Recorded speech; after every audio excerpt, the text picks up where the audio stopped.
మీ అందరితో ఒక విషయం మాట్లాడాలయ్యా.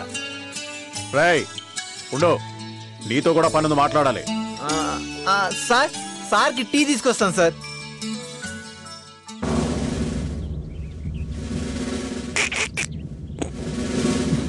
లీవ్ పెడితే ప్రాబ్లమే లేదు.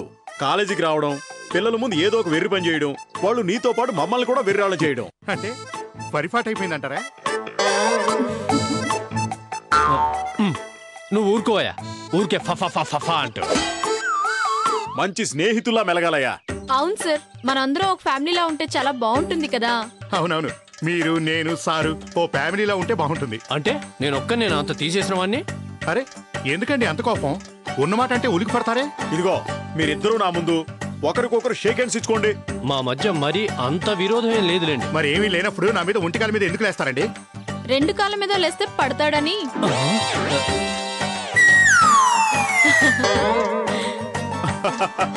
అవునవును, అనవసరంగా డిన్నర్ అని చెప్పి నన్ను మొహమాట పెడుతున్నావు భయ్యా. ఇదిగో అదేం లేదు, ఆల్రెడీ మీ సిస్టర్ కి ఫోన్ చేసి చెప్పా. సడన్ గా తీసుకొస్తే ప్రాబ్లం కానీ. సర్లే రా, వెళ్దాం పద. రూపా రూపా, ఇదిగో భయ్యా, ఇప్పుడే చెప్తున్నాను, ఇలా భోంచేసి అలా వెళ్ళిపోతాను. నువ్వు మళ్ళీ కాసేపు ఇలా కూర్చో, కాసేపు ఆగి వెళ్దు గాని అని మొహమాట పెట్టద్దు, సరేనా? అలాగే. రూపా రూపా. అవును భయ్యా, ఇంట్లో సిస్టర్ ఒక్కరే ఉంటున్నారా లేకపోతే మదరు గట్రా ఇంకా? తను ఒక్కతేనండి. ఓహో. రూపా రూపా. ఎవరు? నేనేనే. పాండు గారు కూడా వచ్చారు. తలుపు తీ. రూపానా? అలాంటి వాళ్ళు ఇక్కడ ఎవరు లేరు. వెళ్ళండి.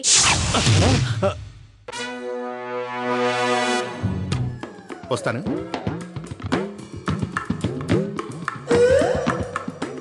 భయ్యా, మనం బయట ఎన్నెన్న అనుకోవచ్చు కానీ అవన్నీ ఇంట్లో చెప్పడం మగ లక్షణం కాదు.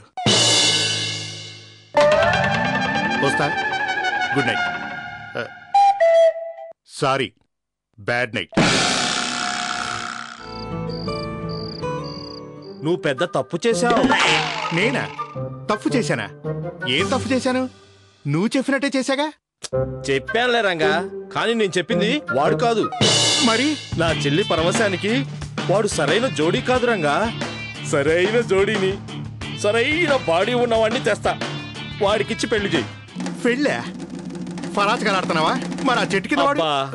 గతం గతహా నాయనా, చిన్న మిస్టేక్ జరిగిపోయింది. ఆ రోజు నుంచి ఈ రోజు వరకు అడ్మిషన్ల హడావుల్లో ఉండిపోయా. ఏంటి అడ్మిషన్లా?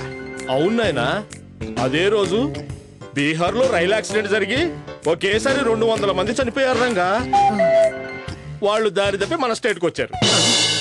స్వామి, ఈసారన్నా మంచి కుర్రోళ్ళని రప్పించు స్వామి. అంతేకాని వాళ్ళు నా దగ్గర 60,000 తీసుకుంటే ఇప్పుడు వచ్చేవాళ్ళు 6 లక్షలు నొక్కేసే వాళ్ళు మాత్రం తీసుకురా బాగు తండ్రు, నీకు దండం పెడతా.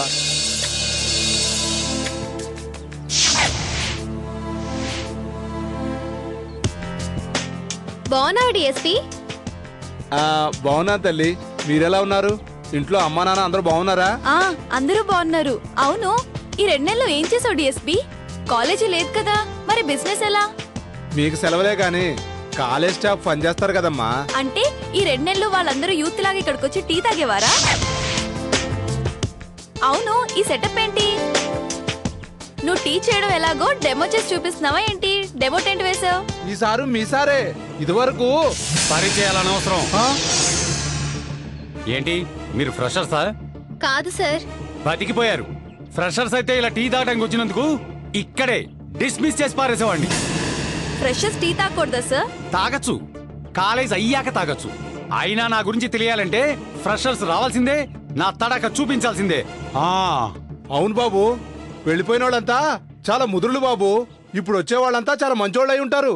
గర్ల్స్ మంచి వాళ్లే ఉంటారు డిఎస్పీ, కుర్ర కుంకలే. వాళ్ళ సంగతి చూడ్డానికే వచ్చా. ఏమోలే సార్, గర్ల్స్ కూడా అల్లరి చేసే వాళ్ళు రావచ్చు కదా. నో, రారు. నా అంచనాలు ఎప్పుడు తప్పు కావు. కాలేజీలో గర్ల్స్ ఎప్పుడు అల్లరే చెయ్యరు. నాకున్న ఎక్స్పీరియన్స్ ని బట్టి చెప్తున్నా, గర్ల్స్ అమాయకులు. వాళ్ళ గొడవ ఏంటో, వాళ్ళ చదువు ఏంటో.